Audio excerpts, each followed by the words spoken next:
Welcome back to Headlines. I'm Wes Austin, and these are today's top stories. First up, a California professor gets arrested for lobbing a tear gas canister at ICE agents during a raid on a marijuana farm. Nothing says higher education like hurling gas grenades between bong hits. Then, Democrats suddenly demand that the Epstein Files be released after 4 years of pretending Epstein was just the name of their favorite bagel place. Representative Hank Johnson sang a song about it. Now this song, I'm going to show you part of the song, but it was basically so bad that it should be prohibited under the Geneva Convention as acoustic warfare. Next, the Supreme Court clears the way for Trump to carry out layoffs in the Education Department. Justice Sotomayor called the decision indefensible. Yes, it was almost as indefensible as spending $90 billion a year to teach kids how to protest the flag. And finally, things got awkward on CNN when Ana Navarro dismissed a panelist's opinion because he's white. Then CNN did some damage control where they basically said, what you heard isn't what she said, and what she said isn't what she meant. It was like a racist game of telephone, but everyone's in on it. And then at the end, we go to the comment section. We did have a common question about LA Mayor Karen Bass and how she's going to pay for those cash cards for the illegal immigrants who were affected by ICE raids. So we're going to answer that question. And then there was also a question about the Biden's use of auto pen on the pardons, the recent article about that asking, are those pardons still valid? A California professor was arrested for allegedly tossing a tear gas canister at ICE agents during a raid on Glass House Farms, a marijuana farm. Apparently, this professor really doesn't want anyone messing with his weed. He looks like what you'd get if you crossed a mad scientist with a gallon of minoxidil. Jonathan Anthony Caravello is a math and philosophy professor at California State University, Channel Islands. The hair says philosophy professor, but the smile says, I have bodies under my compost pile. The smile also says, I haven't used deodorant since Bush was president. The first one. The U.S. attorney stated that the professor was charged with violating 18 U.S.C. 111 for assaulting, resisting, or impeding federal officers. According to the criminal complaint, he allegedly resisted arrest by refusing to give up his arms, grabbing at an agent's leg, and continuously kicking during the arrest. It's the first time he's shown that much leg outside of a Whole Foods. Democrats are now demanding that the Epstein Files be released. Here is Democrat Representative Hank Johnson. We're going along with what's been told. You've had plenty of time, you're in control. But when you say you will withhold the Epstein Files, Trump's howling at the moon. Release the Epstein Files soon. I hope the files get released just so that he'll stop playing. We had 4 years of Biden and 4 years of silence on Epstein.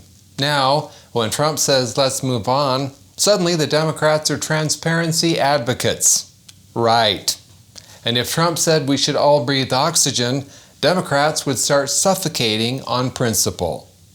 President Trump has landed another victory with the U.S. Supreme Court, which recently cleared the way for the Department of Education to fire hundreds of employees, advancing President Trump's plans to dismantle the department. Oh no! If Trump dismantles the Department of Education, however will we maintain our stellar ranking of 38th in the world in math?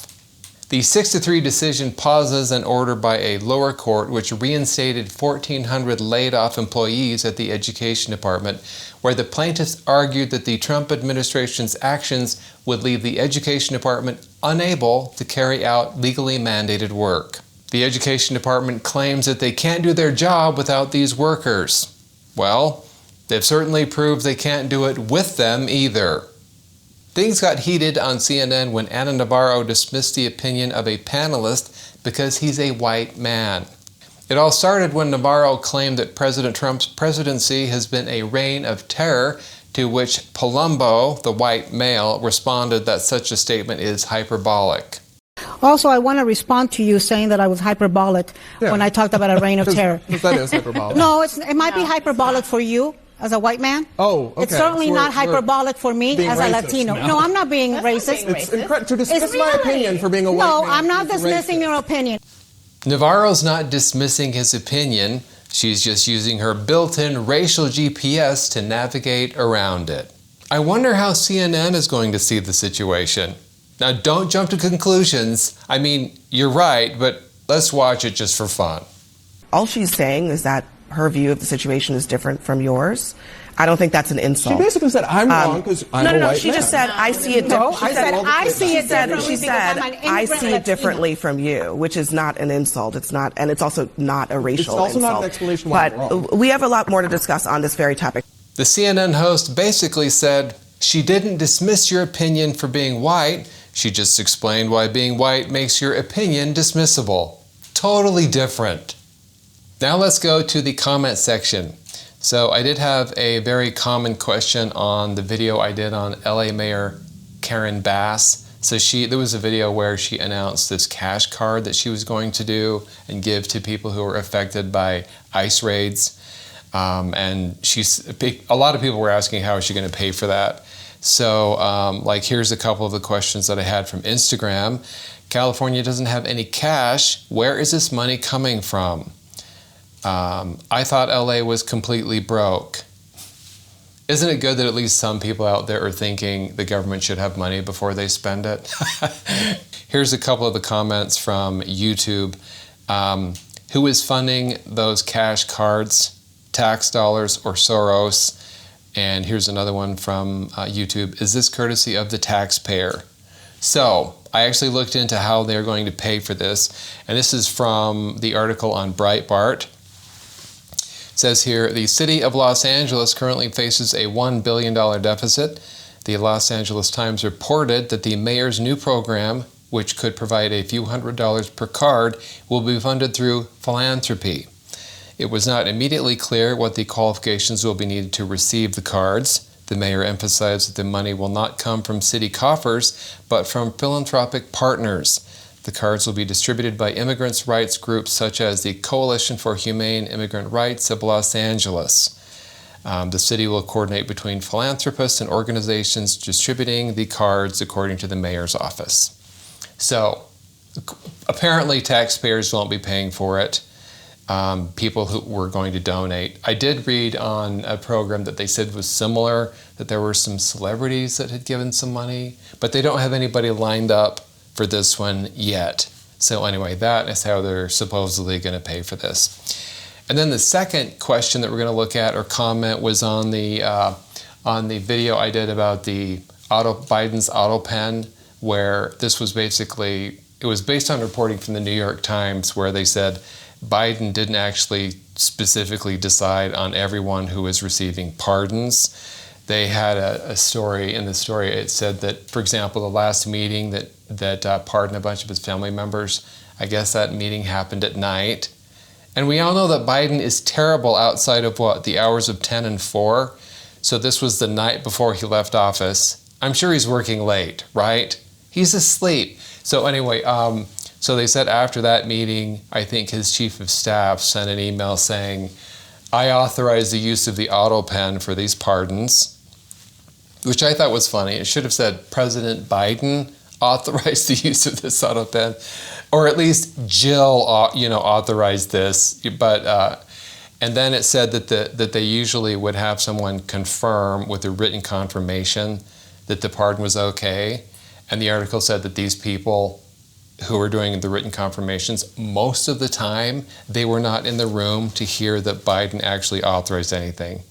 So there's some huge red flags to those pardons. Anyway, sorry, I just basically did the whole video again for you, but just as background. So with that particular video, we had some questions on are these null and void. So here's a couple of the comments from YouTube. Those are null and void. Sorry, these are Instagram comments. Those are null and void. What does all this mean? Is someone going to take this to the United States Supreme Court and nullify all pardon orders? And from YouTube, all of the auto pen pardons should be deemed void and the person who did it jailed. None of these pardons should be valid. Okay, so we're going to talk a little bit about whether these are going to be valid or invalid. First off, the pardon power is a really broad power given by the Constitution, so the courts, I'm sure, are going to be trying really hard to find that all of these are still valid. But the thing is that this pardon power, the president can't delegate it to anyone else. So he can use the auto pen. Yes, the president can use the auto pen to pardon someone. That's not going to be a problem. But the key question is, did Biden know about everyone that was pardoned?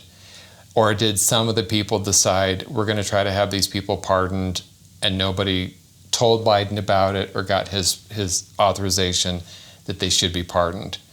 So, for example, if he's asleep and he wasn't in that meeting and he never said, I want my family members pardoned, and people in the meeting thought, we should probably do this for Joe, let's do it, and they authorized it, and then the auto pen signed it and Biden didn't really know about it, then that's going to be a huge problem, because that power to pardon cannot be delegated to anyone else.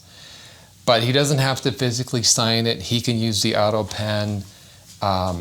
If it comes down to trying to make arguments as to whether he was, mentally incapacitated and didn't understand what was going on, although I agree that was probably what was going on, I think that's going to be a tougher case, just because I think courts are going to bend over backwards to find that it was valid if Biden was in the room or kind of was deciding what was going on. But if somebody can show that he didn't have any idea certain people were being pardoned, that could be a problem, I think. But someone will have to file a lawsuit, and then this will have to go through the courts to actually find any of these things null and void. But I think it's definitely going to be an uphill battle, because this is a really broad power, and the courts are really not going to want to mess with any of those. Although I think they should. But anyway, so we'll keep an eye on it. Thanks for watching Headlines, and if you know anyone out there who might enjoy my clips, please do share them. I would really appreciate it. I'm Wes Austin. Good night.